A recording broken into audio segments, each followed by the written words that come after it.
Comment devenir un bon coup ou comment ensuite être authentiquement un bon coup, mais on ne naît pas forcément bon coup.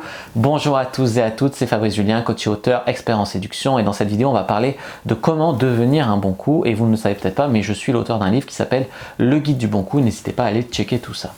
Il y a beaucoup de personnes qui pensent que être un bon coup, ça dépend seulement de la taille de ta bite ou de la compatibilité innée que tu peux avoir avec une personne. La vérité, c'est que non, être un bon coup, ça s'apprend. Tu peux l'être par chance, avoir été sensibilisé à des choses, peut-être inconsciemment ou malgré toi, ou même t'y être intéressé et être un bon coup dès le début de ta vie sexuelle, même si c'est rare, ou tu peux t'y intéresser et te construire et devenir un bon coup. Moi, ma propre histoire, c'est quoi? C'est que la première fois que j'ai baisé, j'ai tenu à peu près 10-30 secondes, même pas. Je me suis tapé la honte plusieurs fois avec des meufs. Il y en a au moins 3, voilà, il y en a une, je me rappelle, elle n'a pas voulu me revoir parce que je savais pas la doigter, je faisais ça trop mal. Voilà, ça s'apprend. Après, j'ai appris, j'ai regardé des formations vidéo, j'ai lu des livres et j'ai appris. C'est pour ça aujourd'hui que j'ai écrit le guide du bon coup, mon guide de conscience sexualité, c'est pour aider. J'ai un peu voulu regrouper toute mon expérience, tout ce que j'ai appris, tout ce qui m'a servi moi concrètement, tout ce qu'il faut savoir. Après, comme je me suis dit qu'un livre écrit, c'était pas forcément suffisant et tout, j'ai décidé de faire appel à des actrices X et à des acteurs X pour tourner le tuto X. Donc j'ai tourné le tuto X avec des actrices porno pour montrer vraiment comment faire pour être un bon coup, tu vois. Donc la différence, c'est qu'un c'est écrit et tout, et l'autre c'est fait un peu plus tard dans ma vie, a peut-être plus d'expérience et en vidéo. Donc voilà, ça n'a rien à voir avec la taille, ça n'a rien à voir avec ci, avec ça. Alors avec quoi ça a à voir le fait d'être un bon coup? Donc n'hésitez pas à aller voir mon livre et mes formations pour ça, mais en attendant je vais vous faire une petite vidéo sur comment devenir un bon coup.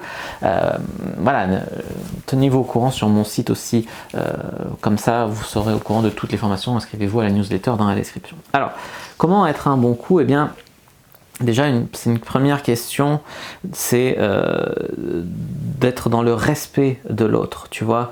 C'est-à-dire que il ne s'agit pas de la maltraiter, de croire que voilà, la traiter comme une chienne ou lui faire des remarques désobligeantes sur la taille de sa bite ou quoi.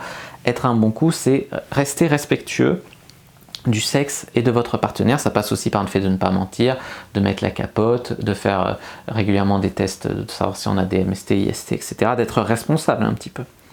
Pour être un bon coup, ça commence dès le départ, quand vous déshabillez une personne. Il s'agit d'avoir des sous-vêtements un petit peu de qualité. Tu vois, pour les hommes, en général, on conseille un boxer de couleur foncée, sans traces de pneus, hein, d'accord. Pour les femmes, c'est pareil, sans traces de pneus, la jolie lingerie, généralement un ensemble de pièces avec un string ou un boxer, un shorty plutôt, c'est voilà, c'est sexy pour une fille, voilà ce qu'on conseille. Des jolis sous-vêtements, c'est important au début. Être très propre, faire attention à son hygiène de corps, voilà, pas puer, s'entretenir sa pilosité. Ce genre de choses, ça participe quand même au fait d'être un bon coup, avoir une bonne haleine, etc. Ensuite, ce qu'il faut faire, voilà, c'est communiquer sans râler avec les personnes, pas lui dire ça tu le fais mal, machin, non. C'est établir une communication, dire ce qu'on aime, dire ce qu'on aimerait faire, parler de ses fantasmes, parler de ce qu'on aimerait essayer, comment on aime les choses, encourager la personne à te faire ci ou ça, l'encourager quand elle va dans la bonne direction, etc. Ça veut dire quand même qu'il faut arriver à se lâcher, arriver un petit peu à se connaître soi-même. Donc c'est important aussi de pratiquer la masturbation pour connaître son corps, connaître son sexe et tout, se connaître, faire des expériences aussi pour apprendre à se connaître, s'intéresser au sujet pour savoir un peu ce qui existe, ce qui se fait, pas se juger anormal si on aime telle ou telle pratique, alors qu'en fait il y a beaucoup de monde qui aime ça, mais que comme c'est un petit peu tabou, ben, on se juge anormal et du coup on vit sa sexualité dans la culpabilité et ça c'est pas très bien. Donc voilà, à ce stade-là, vous vous connaissez un petit peu, vous êtes dans l'hygiène, dans la sécurité, dans votre rapport. Voilà, ça c'est pour le côté un petit peu direct. Après, il ne s'agit pas d'être un bon coup, c'est pas forcément foutre sa bite dans une chatte et faire des va-et-vient. Pas du tout, ça c'est le bon coup des bourrins, tu vois. C'est pas ça. Être un bon coup, c'est beaucoup de préliminaires, être à l'écoute des réactions verbales et non verbales de la femme pour la combler. J'ai fait des vidéos sur les cunis, sur la fellation, donc utiliser ses doigts, utiliser sa langue, savoir bien situer le clito, savoir bien le stimuler, le point G, le point A, le deep spot, voilà. Varier les plaisirs, tout ça c'est important. Se soucier vraiment du plaisir de l'autre, pas être égoïste au lit, communiquer des bonnes choses, être bienveillant au lit, c'est très intéressant. Après, bander, mouiller bien sûr, parce que la sécheresse vaginale ou la bite molle, c'est pas forcément comme ça qu'on imagine un bon coup. Pas être trop coincé, tenter un petit dirty talk ou tenter une petite fessée de temps en temps. Un dirty talk, c'est dire quelques petits mots crus au lit, toujours dans le respect. Si la personne ne veut pas, non, mais un petit peu. Et puis si tu vois si ça marche pas, si ça passe pas, etc. Tu vois ce que je veux te dire? Alors, pour être un bon coup, il s'agit de tenir un petit peu, tenir un minimum. C'est sûr qu'un bon coup, on n'imagine pas tenir juste 30 secondes. Ou si tu tiens que 30 secondes, rebande et remets le couvert et tiens un peu plus longtemps la fois d'après. Tu vois, ça peut arriver de partir un peu trop vite. Mais bon, qu'au moins elle ait le temps de kiffer un peu, faire quelques positions, 2-3 positions minimum. Voilà, c'est bien. Donc tu vas appeler le missionnaire, elle dessus, le vrai, voilà, des positions de base. Il s'agit de ne pas en faire trop non plus et de ne pas tenir trop non plus, parce que là, tu vois, tu peux lui faire mal. C'est comme les trop grosses bites, si tu ne sais pas t'en servir, tu peux faire mal. Une trop petite bite, si tu ne sais pas t'en servir, elle ne peut pas sentir grand chose. Il faut apprendre à se connaître, à se gérer. On est tous, par la nature, on est différemment et en fait, voilà, on apprend à se gérer. On peut être un excellent coup avec un sexe qui n'est pas énorme. Voilà, moi on me dit souvent que je suis un très bon coup et pourtant j'ai pas un sexe énorme. Tu vois ce que je veux te dire? Donc, pourtant je m'assume et tu vois, je suis au total contact de ma sexualité et c'est aussi ça qui fait la force d'un bon coup. Donc, en fait, il s'agit de pas faire toujours pareil. Voilà, si vous couchez plusieurs fois avec une personne, un bon coup, il va pas faire toujours la même routine. D'abord 30 secondes de ça, ensuite 1 minute de ça, ensuite 5 minutes de ça, dans le même ordre, les positions, voilà, faut varier. Vous pouvez tout à fait vous toucher. Il y a des filles, tu peux les prendre, elles peuvent ne pas hésiter à se toucher en même temps le clito, se caresser. Moi je trouve ça très excitant, ça les aide à monter, mais encore une fois, il faut oser, il faut apprendre à connaître son corps, à se gérer, etc.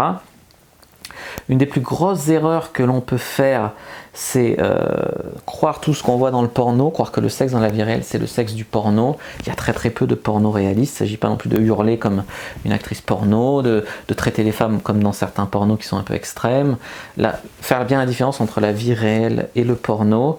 Il ne faut pas trop simuler. Parce qu'il y a des femmes qui disent ouais, tel ou tel mec c'est un mauvais coup, machin. En même temps, ma cocotte, t'as simulé et tu as encouragé le mec à aller dans cette voie, à te faire ci ou ça, à ce rythme, en simulant, en lui faisant croire que c'était bien, que c'est ce que t'aimais. Il ne faut pas simuler quand ça ne plaît pas, il faut simuler un tout petit peu si tu veux pour encourager quand la personne te fait ce qui te plaît, pour la mettre à l'aise, pour lui montrer qu'elle te plaît et pour l'encourager dans cette direction.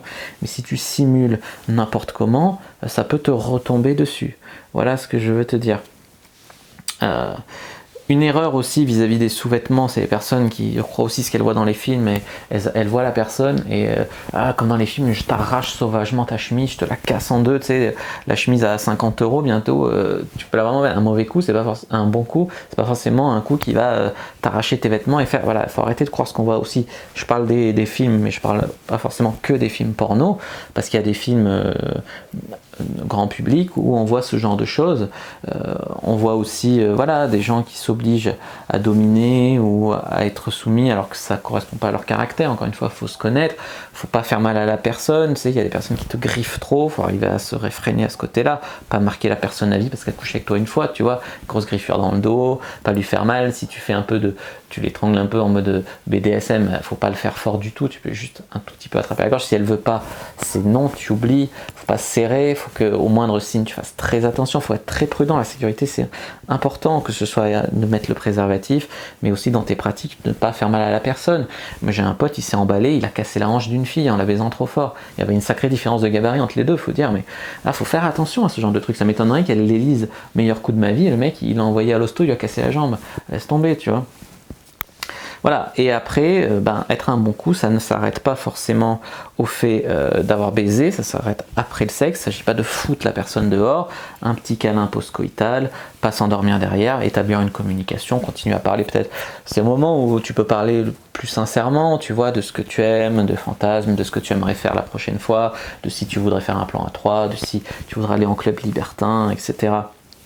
Voilà, il s'agit vraiment d'être positif, d'être constructif, d'être bienveillant, d'être dans le plaisir de l'autre, de savoir prendre aussi son propre plaisir soi-même. Ça, c'est important. Enfin, voilà, beaucoup de choses pour être un bon coup.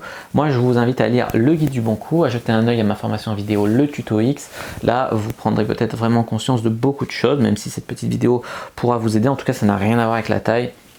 Ça a beaucoup plus à voir avec votre attitude et pas croire tout ce que vous voyez dans les films, dans les pornos, etc. J'espère que cette vidéo sur comment devenir un bon coup vous aura plu. En tout cas, c'est possible. Rien n'est figé dans la vie et le travail paye toujours. Voilà la morale. N'hésitez pas à mettre un pouce bleu sous la vidéo si elle vous a plu. N'hésitez pas aussi bien sûr à vous abonner à la chaîne, activer la cloche pour ne pas rater la prochaine vidéo, à commenter s'il y a des questions, je répondrai avec grand plaisir. N'hésitez pas à partager cette vidéo avec des personnes qui cherchent comment être ou devenir un bon coup. N'hésitez pas aussi bien évidemment à me suivre sur les réseaux sociaux, Instagram, je suis très actif, Twitter, Facebook, il y a un groupe privé à rejoindre. N'hésitez pas à le rejoindre, ça me ferait très plaisir d'interagir avec vous dans la communauté de la Cyprine, à télécharger le guide gratuit, aller faire un tour sur mon site. Tous les liens sont dans la description. Puis moi je vous dis à bientôt et que le dieu de la séduction et de la sexualité soit avec vous.